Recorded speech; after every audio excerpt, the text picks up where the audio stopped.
Zoe placed the folder with the reports on the desk, put on her coat and left the office. Today had been a tough day for her. All she wanted was to go home, make herself a hot tea with lemon and wrap herself in a soft blanket. As she ran home, the drizzling rain and cold wind made her feel freezing. Upon seeing that all the lights were on in her apartment windows, Zoe immediately shivered and stopped. She realized that her husband was drunk. As she approached the apartment building, her suspicions were confirmed. From open windows, she heard loud music and her husband swearing with himself. The young woman knew that if she went inside now, she would have to listen to him all night. Tony would make a scene as usual, accusing her of all sorts of things. With a heavy sigh, Zoe sat down on a cold, wet bench. She didn't want to cry, but tears rolled down her cheeks like hail. Suddenly, she heard Tony's angry voice. "There you are! Who are we waiting for?" The man leaned out of the window, risking a fall, and kept mumbling more unintelligible curses directed at Zoe. "I'm coming," the woman said in a low voice. "I've just sat down to rest." However, that night the woman never got to rest. Tony yelled at her like a madman until morning, and only at dawn did he fall asleep, snoring at the kitchen table. Glancing at the clock, Zoe realized that there was no time left for sleep. After taking a shower, she had some tea and began cleaning the apartment. With a droopy look and red eyes from crying and lack of sleep, she went to work. As she was getting on the bus, she stumbled and fell into a huge puddle. The entire contents of her purse fell out into the muddy, wet sludge. Looking at her white coat, now stained with black drops, the woman cried in despair. An indifferent crowd of sleepy people rushed onto the bus, ignoring her.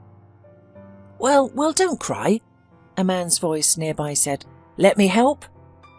"No need," Zoe sobbed. "Hurry and catch the bus, you'll be late." "I'm not in a hurry anywhere, and I can't leave such a wonderful woman in trouble." The man smiled. "My name's Ben, and you?" "Zoe." The man skillfully lifted Zoe out of the puddle, shook off her coat as best he could, and started picking up the items that had fallen out of her purse. "What should we do next?" Ben asked Zoe with a serious expression. "I don't know," the woman admitted honestly. She realized that she couldn't go to work in her current state, but she also didn't want to go home. Tony was most likely already awake and had started to hang over. His addiction to alcohol was a serious problem, and it seemed incurable. For 3 years, Zoe had been trying to help him overcome his alcoholism, but every day her hope diminished. "Come with me. I'm staying at that hotel across the street. You can stay in the room, get warm, and I'll quickly go to the store and buy you some clean clothes." "No, really, it's not necessary," Zoe objected. "No refusals accepted. If I fell into a puddle, would you leave me in trouble?" "No." "That's right." Zoe couldn't understand what came over her at that moment. Perhaps this kind and cheerful man had caught her attention with his friendly demeanour, or maybe she simply wanted someone to take care of her. "Let's go," the woman said quietly.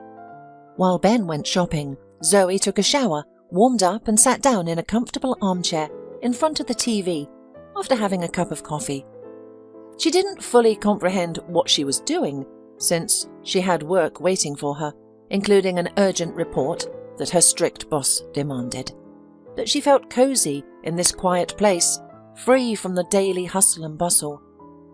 "I'm back," Ben shouted, trying to squeeze through the narrow doorway with a heavy bag. "Here's a coat, and in this package are pants and warm socks. Try them on. I think I got the sizes right." "Thank you," the woman said, feeling embarrassed. "You didn't have to buy such an expensive coat. A windbreaker would have been enough. But thank you anyway. I'll definitely repay you. And by the way, I ordered a table for our lunch at the restaurant. I just realized that I haven't even had breakfast today.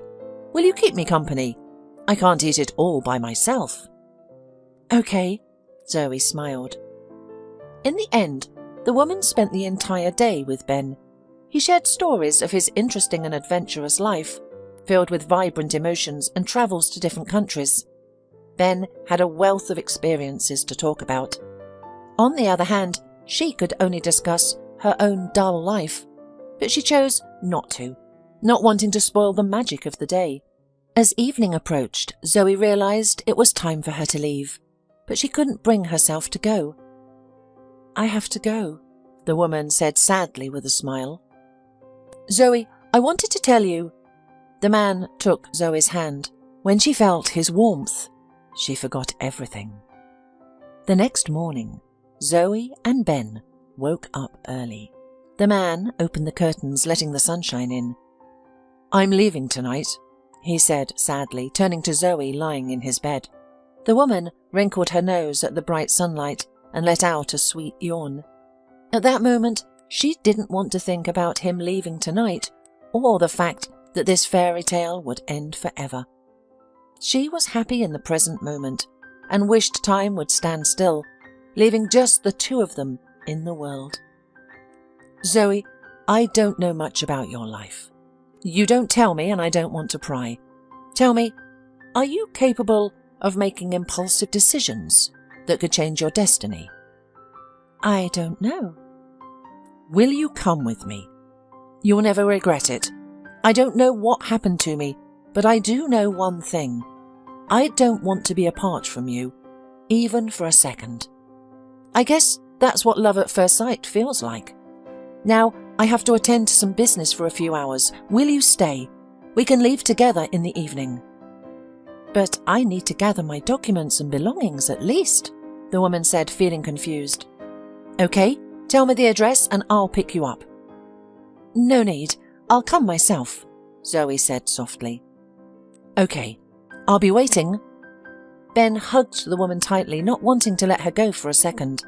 He didn't know what had enchanted him, but he realized he wanted her by his side always. Zoe walked home, feeling happy for the first time in years. The attention and compliments from men had long been forgotten by the young woman. Tony, her husband, rarely paid her any attention and never complimented her. He was not a bad man when he was sober. After every drinking binge, he would fall into a state of depression and beg for forgiveness from his wife. Things would seem to improve for a while, but before long, another drinking episode would occur, and the cycle would continue. Perhaps Zoe would have left him earlier, but she felt pity for her husband, especially since he had recently lost his parents. She knew that if he were left alone, he would fall through. But now she had an epiphany and realized that the best years of her life were passing by. With courage and determination, she decided to do something different from her. She would gather her documents and necessary belongings and leave with Ben.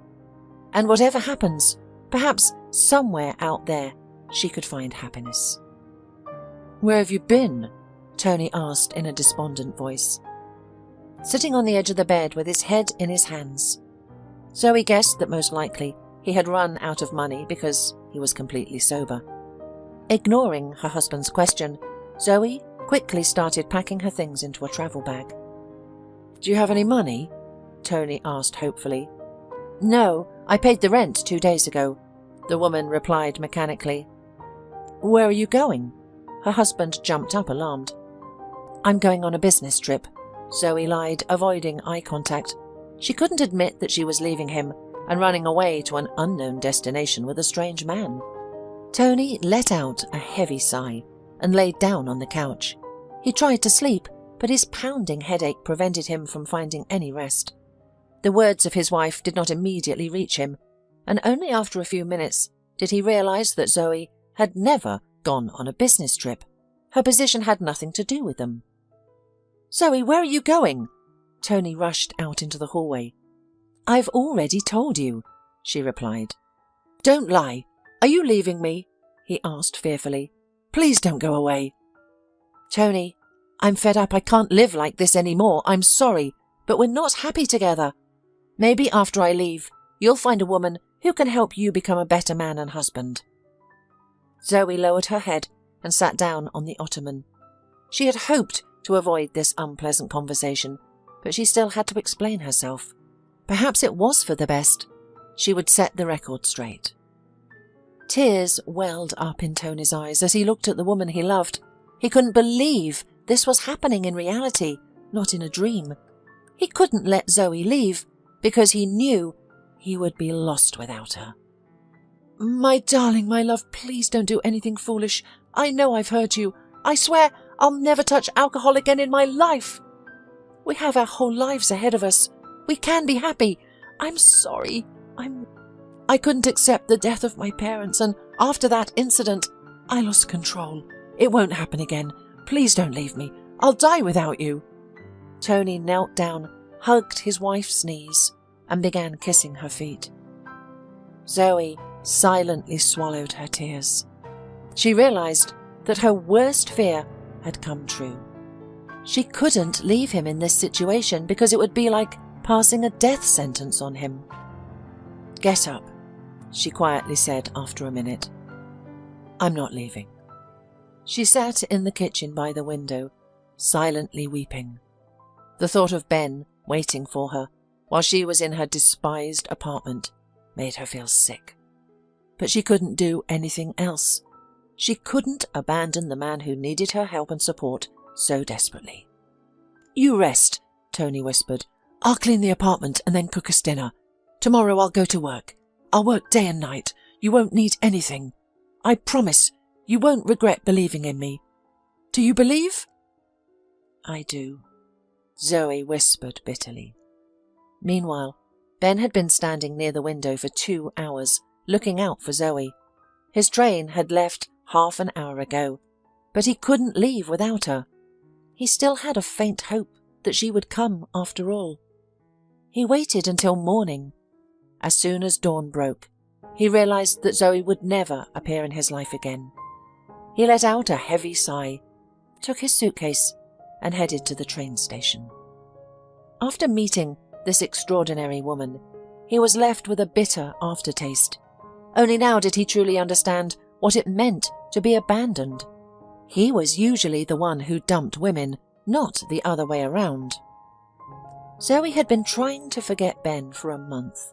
At first, she thought it was just a typical romantic affair, but over time she realized that his memory refused to leave her heart. Every day, she regretted more and more how foolishly she had let go of such a wonderful man. Tony kept his promise. He didn't drink for almost a month, although he didn't bring any money home and spent more and more time on the couch complaining of poor health.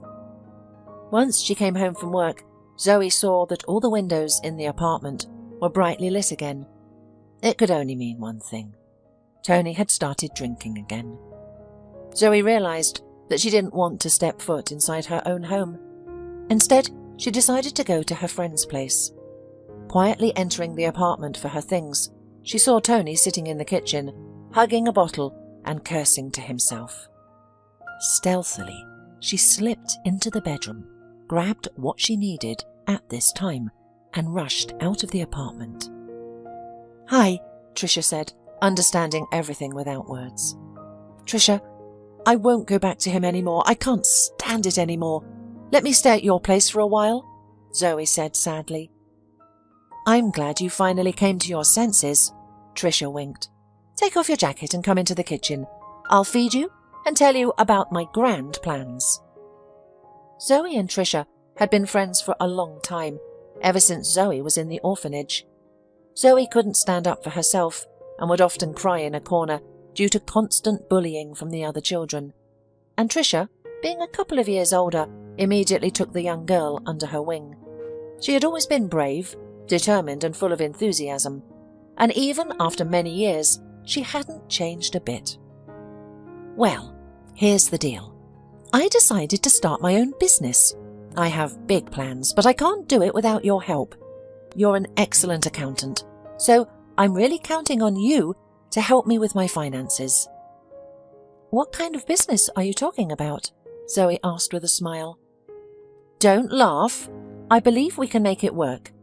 I want to open a beauty salon to start with. I have experience in this field after all. I've been working as a hairdresser for 5 years. And if it doesn't work out, you'll lose all your money. Are you okay with that possibility? I am certain that it will work out, with your help. You have a sharp mind, Tricia insisted. Okay, then I'll help you with accounting, Zoe agreed. No, that won't do. I don't want your help. I want you to be a part of it. You'll have to quit your job and join our business. Are you out of your mind? Zoe objected. How am I supposed to support myself? Don't worry about that. I have enough money for the first time. You'll live with me. Think about it. What's in store for you at your job? A meagre salary and a full-time job? But here you'll have new prospects. I've already counted everything. Let's not get too excited. I'll think it over first, then I'll give you an answer. Good, Tricia said, pleased. I knew you wouldn't refuse me. In the morning, Zoe felt sick. A headache and nausea suddenly overcame her. Realizing she couldn't work in such a state, she lay back in bed. Maybe I poisoned myself with something yesterday, suggested the woman. I've never felt this bad before. What if you're pregnant? Tricia suggested.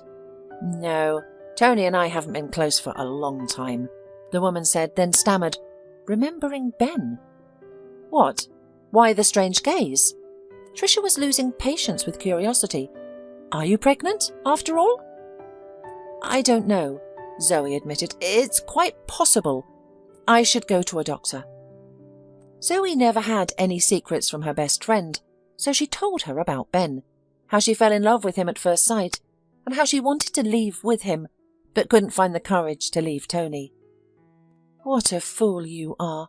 I have no more words, Tricia said angrily.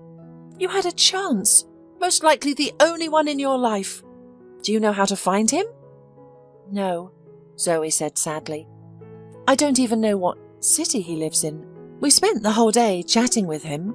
Ben told me a lot of interesting things about his life, but as it turned out, I know absolutely nothing about him, only his name. Okay, well, we won't get upset ahead of time. If your pregnancy is confirmed, you're going to have the baby. Don't make the mistake I made years ago. I'll help you with everything, but promise me you'll choose me as the godmother for your baby. I promise. Zoe smiled as she hugged her friend. She felt very comfortable around Tricia. She was more like an older sister than a friend to her. Zoe knew for sure that without Tricia's support, she would have a very hard time in life. The next day, Zoe went to the doctor. Her hunch was confirmed. Congratulations, you're 5 weeks pregnant, the doctor said with a gentle smile. Thank you. Zoe was embarrassed for some reason. Do you know who it's going to be? Not yet, laughed the doctor, but we will see in due time. Zoe left the clinic and realized that an important stage of change had come in her life. She had to let go of fear and start to change something in her gloomy everyday life. Tricia was right. They should take a risk, make every effort to create a business, and change their standard of living. Well, what did the doctor say? Tricia asked as soon as Zoe entered the apartment. I have 2 pieces of news, and both are good, the woman smiled. Great, tell me already, don't keep me in suspense. I'm pregnant, that's the first news, and the second is that I've calculated everything. I think the money you have saved will be enough to start a business. Hooray! Shouted Tricia, throwing herself around her friend's neck. And are you going to quit your job? Yes. I'll write a letter of resignation tomorrow, promised Zoe. 6 months later, 2 friends were sitting in a small, cosy office. They had succeeded, thanks to Tricia's determination and Zoe's professionalism. Of course, the profit was still meagre, but it was there. And this already gave hope that in the future it would be possible to open a small chain of salons around the city. I don't even know what I'll be doing without you, Tricia lamented. But it's not like I'm going on maternity leave forever, Zoe laughed. I'll definitely be with the baby for a couple of months, and then I'm going to hire a nanny for a few hours a day. You're right, I was thinking the same thing. I forgot to tell you that I met Tony at the house last night. He was waiting for you and I chased him away, Tricia confessed. You did the right thing, Zoe said with a frown. I think the alcohol is making him crazy. After the last time we talked, I don't even want to hear about him. Is that when he suggested you keep the baby in the maternity hospital? Tricia grinned. How did he even think of such a thing? Yeah, he said, I'll forgive your affair if you give up the baby and forget all about him. You know, he needs a strong woman who can take him by the skin and shake him a couple of times. Maybe then he'd get his brain back in order. He's not a bad man, but he's killing himself, said Tricia. Perhaps you're right, agreed Zoe. Feeling a little sick, Zoe hurried to finish her business and went home early. She had been staying with Tricia until now. Her friend said she could live with her as long as she wanted, even for the rest of her life. Seeing Tony at the entrance, Zoe wanted to turn around and go back, but it was too late. Her ex-husband had already noticed her. Why have you come again? She asked in an angry voice. Zoe, don't chase me away. Listen to me, Tony said softly. If you want to say your idiotic suggestion again, you shouldn't. No, I'm sorry, I was wrong. I agree. Come back home, please. What do you agree? Did I give you any conditions? The woman wondered. I agree to have your child live with our family, the man said, looking hopefully at Zoe. I am not well alone. Have you forgotten what you promised my sick mother? You said you would never leave me. I remember. But you also promised her you'd quit drinking and bring money into the family. I'll quit drinking, I promise, assured Tony. Moreover, I'll never reproach you with another man's child. Tony, stop it. Don't talk nonsense. We've parted once and for all. Leave me alone at last. All right, said the man quietly. Then lend me 100 until payday. I have no money even for bread. Take it, Zoe said, holding out some bills to him. Please, forget the way here. Turning around, she walked quickly into the entranceway. After such encounters, she became unbearably bitter. On the one hand, she felt sorry for Tony, but on the other hand, she realized that this could not go on for long. She could not sacrifice herself and babysit him all her life. Remembering Ben, the woman cried once more. She still couldn't forgive herself for that irreparable mistake. She could have at least said goodbye to him and taken his phone number. Maybe with him she could have found happiness.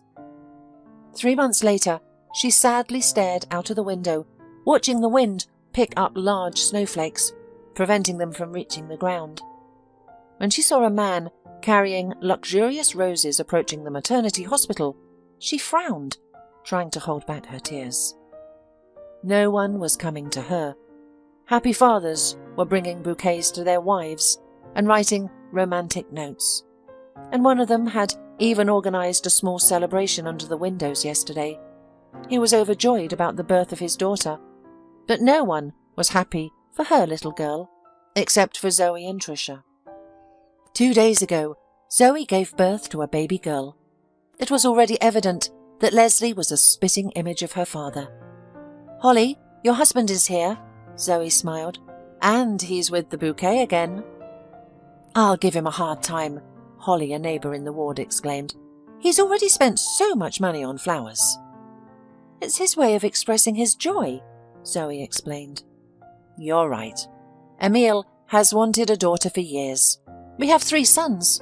He said if I gave birth to a girl, he would carry us in his arms for the rest of his life, Holly boasted. He called all our family. He is going to celebrate the birth of our daughter. I don't know how you'll manage alone with your baby. You're so unlucky. You're mistaken, Zoe said angrily. 2 days ago, I became the happiest woman ever. I finally have a purpose in life, and, believe me, not having a man around me doesn't diminish my happiness. Sometimes it's better without men. Not everyone is as caring as your Emile.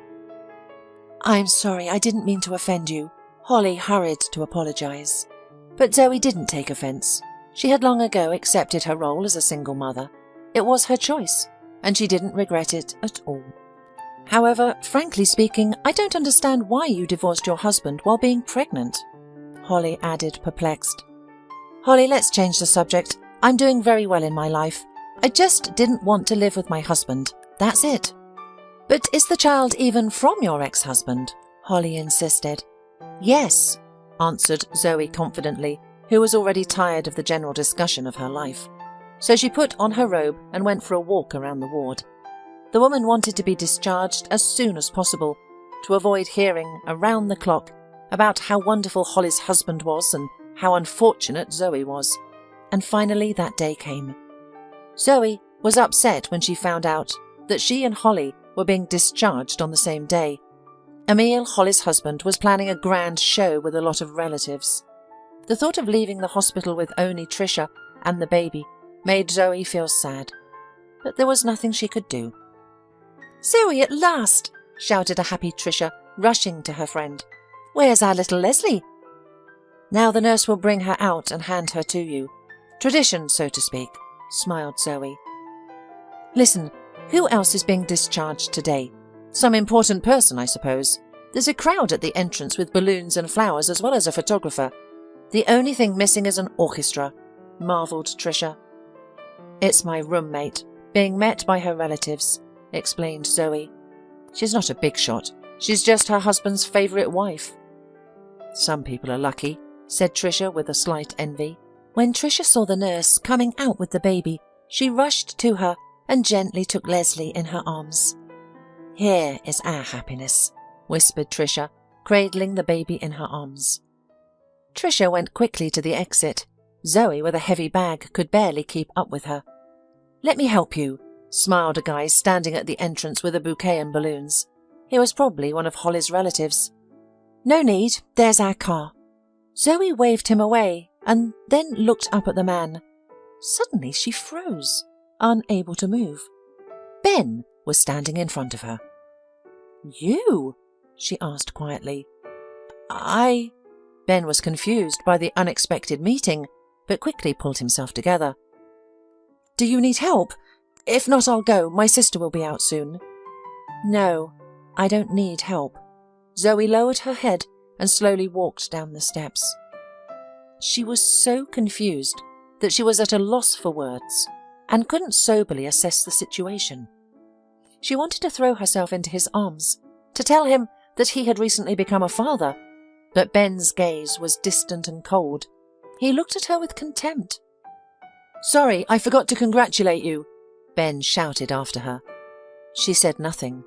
Feeling uneasy, she quickly walked to the car, where her friend and her daughter were waiting for her. Zoe felt like she was doing something wrong again, making another mistake, but she didn't know how to act differently in this situation. "What's wrong with you?" Tricia asked, looking in the mirror at Zoe. "Let's go, I'm fine," answered Zoe. She tried to appear calm, but the unexpected encounter with Ben was unsettling. His contemptuous gaze was still in her mind. Only low traitors are looked at that way. Holding Leslie close to her, Zoe tried to put Ben out of her mind, realizing that they would never be together again. After her actions, he would not believe that Leslie was his daughter, and she didn't want to run after him and prove his paternity because, in reality, they were practically strangers. "Are you upset with your roommate?" suggested Tricia at home. "No, that's not the reason. I saw him," Zoe said melancholically. "Who?" Tricia's eyes widened, not realizing what was going on with her friend. "I saw Ben, Leslie's father," Zoe admitted. "He was one of Holly's many guests, standing at the entrance of the maternity hospital with flowers." "So what? Why didn't you tell him about Leslie?" Tricia was indignant. "He looked at me coldly, and then he congratulated me on the birth of the baby with such disdain. You should have seen the look on his face at that moment." "What have you done? Why didn't you tell him everything?" "How do you imagine it? Get down on the ground. It's only in Brazilian soap operas that it's like that. Unfortunately, we are in the harsh reality of our lives, not in a romantic melodrama. He doesn't know me. He only knows that I'm a frivolous woman and a cheater. All I have to do is forget about him." Miracles don't happen. You say he's a buddy of your roommate at the maternity hospital? Tricia clarified, ignoring her friend's words. Yes, he said he was waiting for his sister. Do you have contacts of Holly? Tricia inquired. I gave her our business card. She's supposed to come to our salon. She wants to change her image and I don't have her number. Wait, why do you need it? No reason, I was just asking. Forget it. You're at a new stage in your life now. You shouldn't be bitter about men. You should be excited about having a baby and dealing with it. You're right, Zoe smiled. She's so defenseless, and I want to carry her in my arms all the time, to warm her with my warmth. You shouldn't do that, Tricia laughed. Do not accustom the baby to your hands. Soon, the worries about her daughter, lack of sleep, and fatigue pushed the thoughts of Ben out of Zoe's head. It was not easy for the woman because she had to deal with work as well. Tricia didn't know much about accounting. Hello, we're on Zoe's recommendation. She owns this salon. The pleasant blonde smiled. Tricia almost choked on her coffee. She realized that the woman she had been waiting for almost 2 months had come. Come in, please, Tricia invited. You must be Holly, Zoe's roommate. Yes, Zoe left me her business card. She was very complimentary about your salon.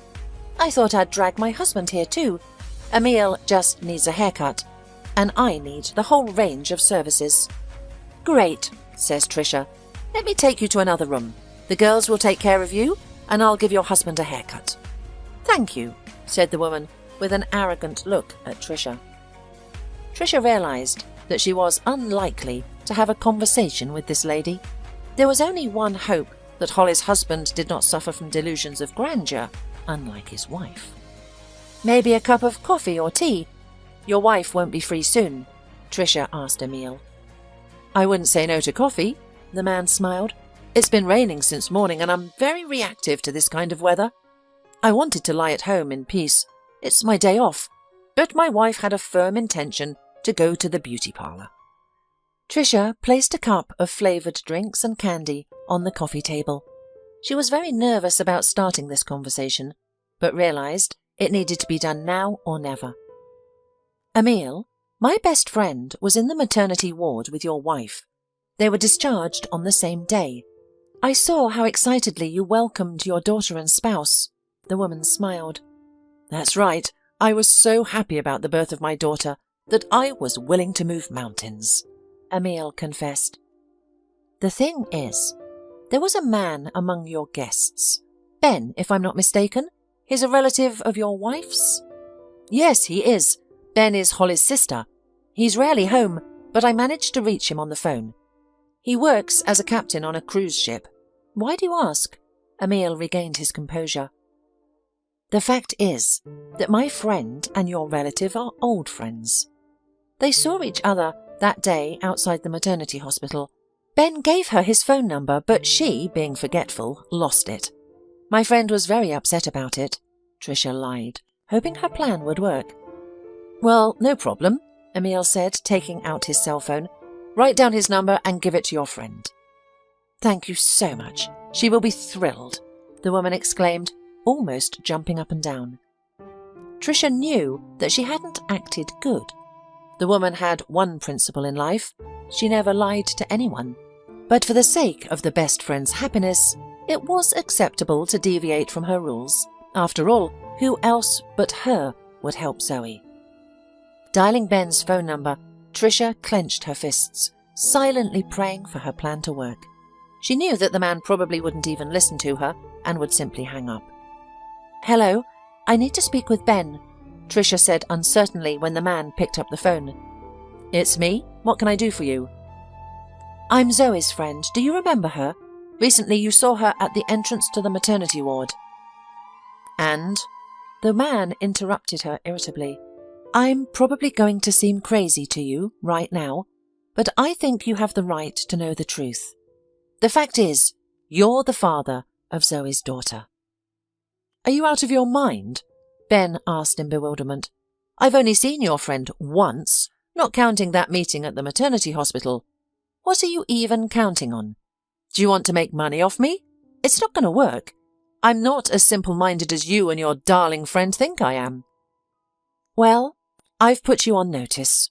Goodbye," Tricia said angrily, hanging up the phone. The woman was upset. She of course realized that Ben was unlikely to start jumping with delight at what he had heard, but she didn't think that he would take it like this. But after all, she didn't know what he was like. "Well, okay, at least I tried." The woman cheered herself up. Early in the morning, Tricia was awakened by a phone call. She did not realize that Ben was calling. "Hello, I'll be passing through your city tomorrow. Where can I find Zoe?" the man asked sullenly. "You can stop by our salon and we'll talk there. After yesterday's conversation, I'm not sure that you should meet my friend," Tricia replied rudely. "Did you decide to mess with my head? Why did you call me if you don't want me to see her?" "We'll talk when we meet."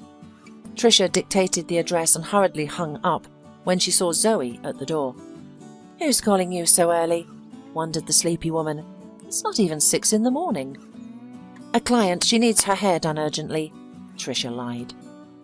She was already beginning to doubt the correctness of her decision because she hadn't expected Ben to be so skeptical about the news of the baby. She didn't want Zoe to get hurt in this situation because she was already having a hard time. Ben arrived the next day. Tricia didn't show much ceremony with him, speaking dryly and without any emotion. "As you can see, my friend and I are doing well, and we don't need anyone's handouts. Zoe loves you. She didn't come to you that day, but she had a serious reason for not coming. During the pregnancy, she was able to pull herself together and set herself up to never see you again.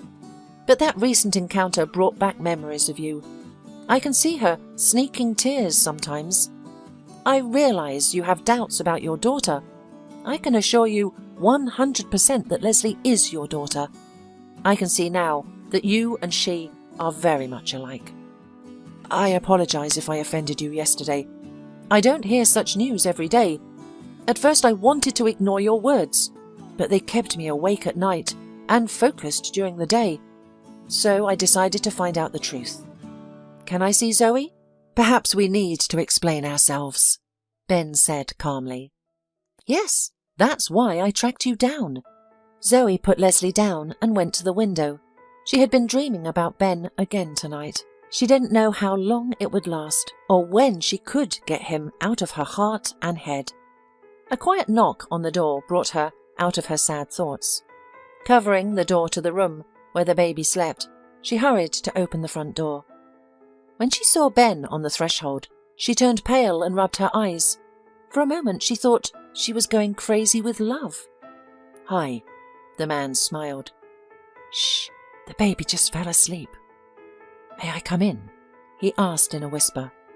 Zoe stepped back from the door, letting the man into the apartment. Surprised and confused, she fell into a daze. Recently she had been thinking about him, realizing that it was unlikely she would ever see him again. And now he stood before her, so close yet so distant. "How did you find me?" Zoe asked, completely bewildered. "Never mind. Would you kindly explain what's going on? I was told you had a daughter. My daughter. Is this true?" "True. I have no claim on you, and having a child doesn't obligate you to anything. I had a daughter for myself. It was my decision." At that moment, a child's crying could be heard from the room. Leaving the man in the kitchen, Zoe hurried to the child. He quietly followed her in. "Your friend spoke the truth."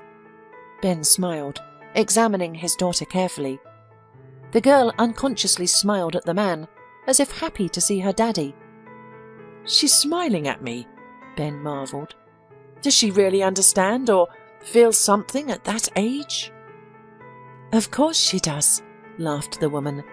"They already understand and feel everything in the womb. Do you want to hold her?" "Yes." Ben took his daughter in his arms, feeling a sense of ownership. When he noticed a small birthmark on Leslie's neck, he involuntarily smiled. "I have the same," he said, only a little bigger." "I know," Zoe said, lowering her eyes.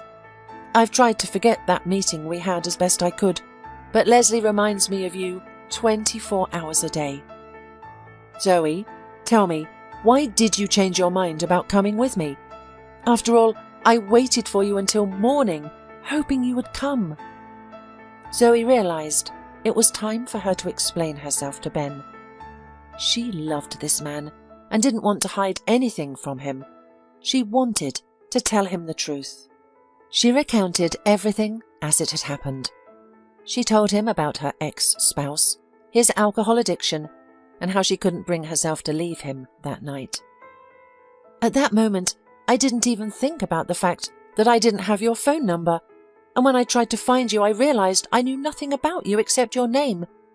A month later, I found out I was pregnant and immediately decided to leave my husband. This child opened my eyes to many things and made me realize that I was living my life wrong and that it was time to make some drastic changes." "Why didn't you explain everything at the maternity hospital?" Ben asked. "You would have seen the look on your face. I thought you were going to annihilate me with that intense stare of yours." "How was I supposed to look? What was I supposed to think? I thought you were happy with another man, and besides, how did Trisha find me?" "I have no idea," Zoe confessed honestly. "She didn't tell me anything. That schemer." "Will you come with me?" Ben suddenly asked. "What do you mean?" Zoe didn't quite understand his proposal. "I'm proposing that you come and live with me. Ever since we met, I haven't been able to settle down. At first I thought I would quickly forget about you, but then I realized that I might actually be in love. This was the first time something like this had ever happened to me." Ben walked over to Zoe, put his arm around her shoulders, and pulled her close. At that moment, they both felt like the happiest people on earth. Zoe wanted to answer yes, but the fear of the unknown held her back. Plus, she would be abandoning Trisha by leaving her alone. After all, her friend couldn't handle their joint business alone, and Trisha was the only person who helped and supported her in any situation. "All this is very unexpected. It's not easy to drop everything and leave. Let's not rush things, especially since Leslie is too young to travel like this." "So you're suggesting we wait until our daughter grows up? And when are we going to live?" Ben blurted it out with reproach. Zoe remained silent. Ben wanted her to leave everything and go with him to the ends of the earth, but now her mind wouldn't allow her to make such a rash decision. She wanted to get to know him better and understand what kind of man he was. After all, love alone wasn't enough to make such an important decision and tie her life to his. She wasn't alone now, and she had to think about her daughter's well-being first. "I won't pressure you," Ben said, sounding resentful. "I'll be in here 3 more days. You have time to think things through and weigh your options." Ben kissed the sleeping Leslie in his arms, gently placed her in the crib, and silently made his way towards the exit. Zoe also remained silent, unsure of what else she could say in her defense. Perhaps he was right. She needed to think things through before making such an important decision. As soon as Trisha entered the apartment, Zoe immediately confronted her with accusations. "What a loyal friend I have! You should at least have warned me that he was coming. Why all the secrets? I thought we were close, and that there couldn't be any secrets between us." "I'm sorry," Trisha frowned. "I wanted to tell you about my plan, but then I was afraid you would forbid me from looking for Leslie's father. I only wanted what was best for you and your daughter. Did he hurt you?" "No." Zoe shared the entire conversation with her friend, feeling completely confused about her life and relationships. She didn't know what to do in the current situation. She loved Ben, but she wasn't ready to leave everything behind and chase after him with a child in her arms. "I think he's rushing things too fast," Trisha said. "Love is love, but you need to take time to get to know each other. You should calm down and talk things through together. Tomorrow is my day off. Don't worry about Leslie. I'll be happy to babysit her. Zoe didn't argue with her friend and called Ben to arrange a meeting. Deep down she realised that she didn't want to lose him anymore. After all, he was also human and unlikely to wait for her forever. "Hello," Ben smiled, holding out a bouquet of white lilies to her. "Wow, how did you know these were my favourite flowers?" Zoe smiled. "Trisha again?" "No, you told me yourself. Remember, we talked about why all women prefer roses." "Oh, yes, I remember," Zoe replied, surprised that he had recalled their conversations, even though it had been over a year since they first met. "I was up again this night, thinking about you and about my daughter. You know, being a father feels so strange. A sense of responsibility immediately kicked in. I understand your fear of taking this big step, but I promise you that I will never hurt you. Zoe, you won't regret coming with me.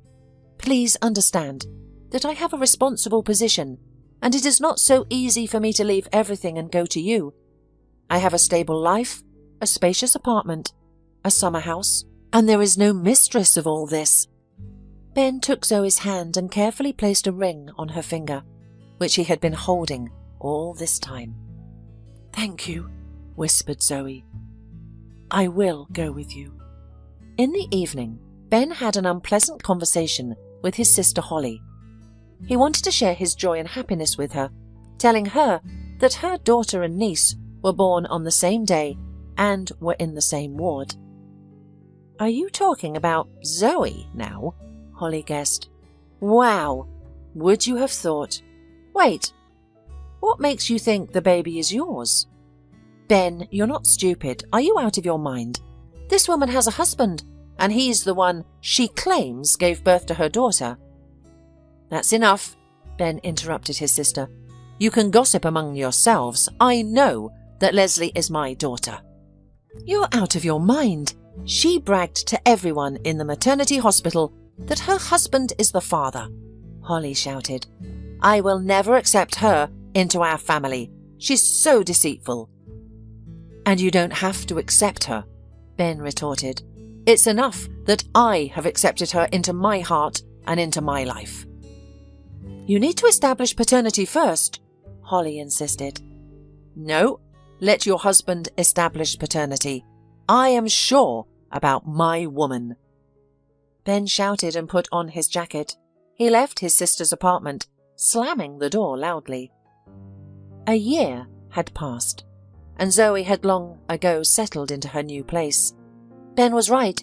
She had never regretted believing his words. The man showered his family with a love and care she had never dared to dream of. "I'm home. How are you managing without me?" Zoe heard her husband's voice in the hallway and rushed to him. "Hello," the woman rejoiced. "Leslie and I always feel incomplete without you. You know that." "I miss you so much too. But what can I do? Work. What's new with us?" the man asked.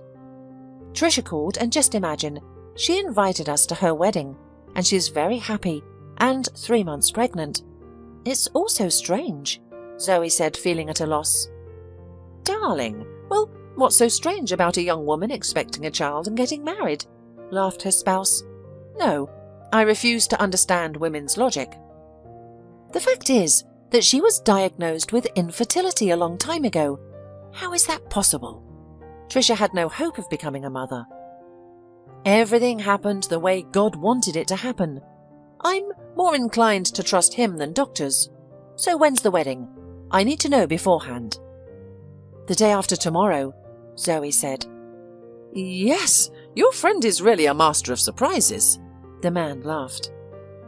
Zoe didn't even realize that the most important surprise was ahead of them. Trisha met them at the airport. Zoe noticed from afar a stately man in an expensive business suit who was standing next to Trisha. Mentally happy for her friend, she hurried to meet her. But getting closer, Zoe stopped, speechless. Trisha's companion was her ex-husband, Tony. The man had transformed beyond recognition, becoming a respectable man. Looking at him, it was difficult to believe that he had been drunk for months, walking dirty and ragged. "Meet my fiancé, Tony," Tricia said solemnly. "I didn't say meet accidentally. It's not Tony, whom you've known for years. Now he is an entirely different person. Now he is not a loser, but the top manager of a chain of beauty salons and, at the same time, my life partner. That's it." "Great," smiled Zoe. "I'm surprised, but I'm truly happy for you both." In the evening, Zoe interrogated Tricia. She knew that her friend couldn't stand alcoholics and avoided communicating with them in every possible way, so Zoe really couldn't understand what had bound Tricia to Tony. "Tricia, just no offence, but were you always in love with Tony? You just didn't want to admit it to me," Zoe asked. "No," smiled Tricia.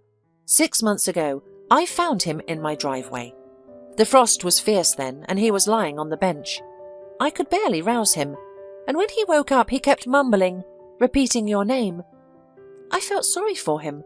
I dragged him home and put him to bed. In the morning we had a long talk. In general, I offered Tony a job, and over time I realised that he was a wonderful man, but there was no one to guide him. And after a couple of months we realised that we loved each other. I hope you're not judging me." "Oh, come on." Zoe hugged her friend, resting her head on her shoulder. "I'm delighted for you. Do you think my soul didn't ache because of him? I thought about him every day, worried that he'd get drunk and disappear. I was also thinking about you, realising how hard it is for you to be alone. And now I'm happy that everything in my life, and yours, has gotten better. You're doing great. For the first time, I saw a sparkle in Tony's eyes. And in yours too." The two women talked for a long time, glad that things had worked out as well as they could.